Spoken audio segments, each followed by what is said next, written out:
compete simultaneously in an effort to take balls from these containers and score in one of 4 outer goals worth 1 point, or a center cylinder worth 2.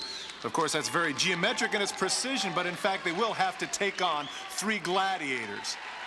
And we should mention that there is a 45-second time limit as you look at Laser, Nitro, and Titan, ready to do some serious business with Lucian Anderson and Carl Allen. And it'll be interesting to watch Carl and that sore ankle of his. This is definitely an event where it's going to have to take its toll. He's going to have to make some cuts on a very hard surface, and right there, Mike, it appears that he is limping just a little bit. Laser sends him to the turf. Not buying that 360 move, is he? Now it's Lucian's turn. He can't hold on to the ball. And it's one thing to play with a bad ankle. It's quite another to have a double team at the same time.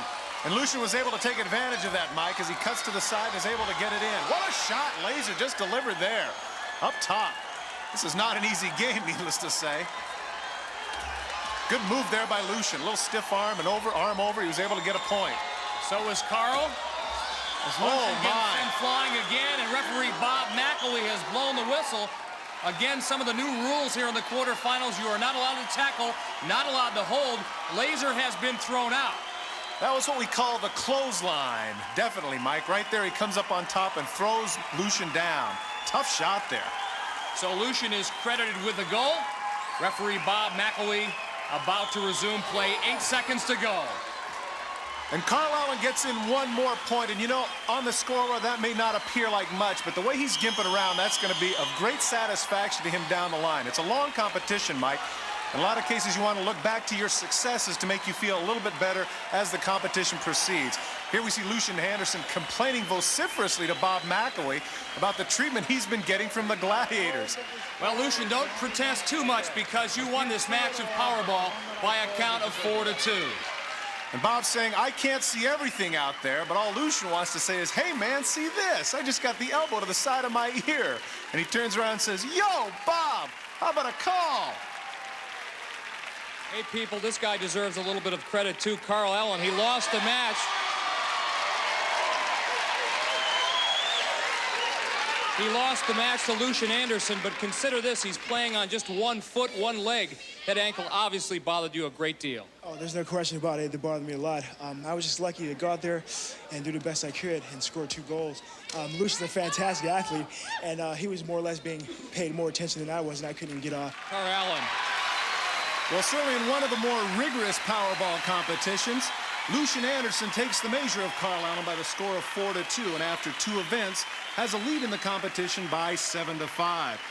In the women's competition after the first event, we're deadlocked at 6, both Susan Farwell and Wendy Brown.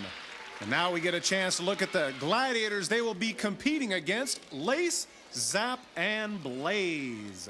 And Todd, this one should be fun to watch. We know about Wendy Brown's running prowess, but Susan every bit as shifty. Well, you know what else, Mike? Susan's very serious about that. You notice those Newman gloves? Those are definite NFL item right there. She's very serious about this Powerball competition. Plus, I like those Raider wristbands. They gotta help. Oh, yeah, definitely.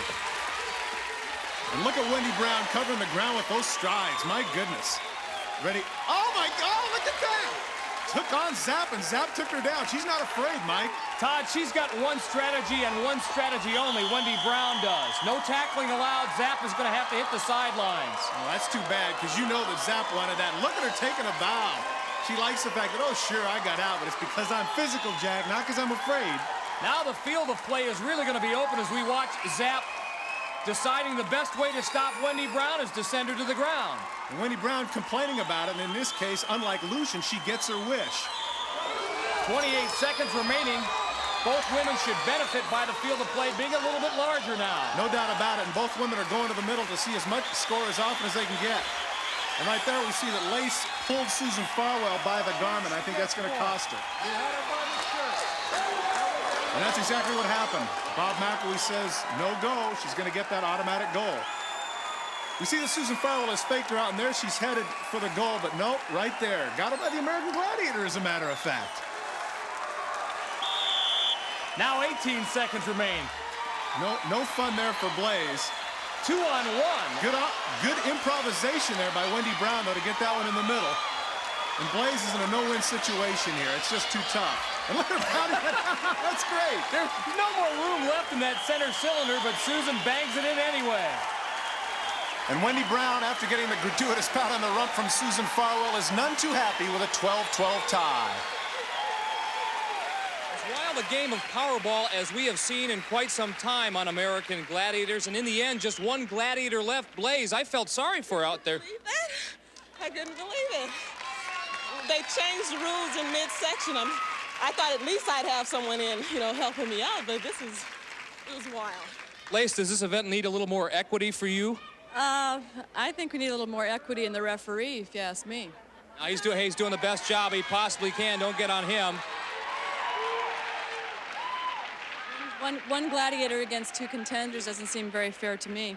Was that it was obvious that you said there's only one way to stop Wendy, and it didn't matter that you did something that was technically against the rules. Yeah, but technically, she shouldn't be able to try and bulldoze over the Zapster. So what am I supposed to do? I'll take her down. Well, you heard it. An unhappy collection of gladiators, but very, very tough as usual. In the highest scoring Powerball match to date, Wendy and Susan end up deadlocked at 12. And the competition after two events remains stalemated at 18.